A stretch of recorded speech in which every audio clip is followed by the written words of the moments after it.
আমি এখন কাঠগড়ায় দাঁড়াবো। সবাই আমার জন্য দোয়া করেন যেন জজ আমাকে মুক্তি দেয়। আদালত, আমি আপনার মেয়েকে ধর্ষণ করিনি, করেছে ওইখানের কাউয়া কাঁধে।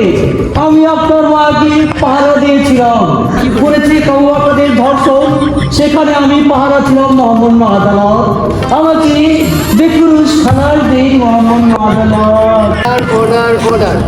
উপযুক্ত প্রমাণের ভিত্তিতে এটা প্রমাণিত হয়েছে যে আসামি অপরাধী, তাই আসামিকে 302 ধারা মোতাবেক মৃত্যুর আগ পর্যন্ত ফাঁসিতে ঝুলানোর আইন দেওয়া হলো। আদালত, আমাকে আপনি ফাঁসিতে ঝুলাতে পারেন না। আমার বেগম সাহেবা ঘরে আছে। আপনি ফাঁসি রায় দিবেন কাউয়া কাদেরকে। আমি অপরাধ করিনি। মহামান্য আদালত।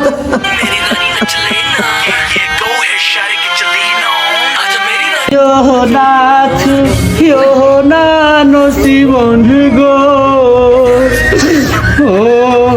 ও নসিবন ছুয় না মুরগা।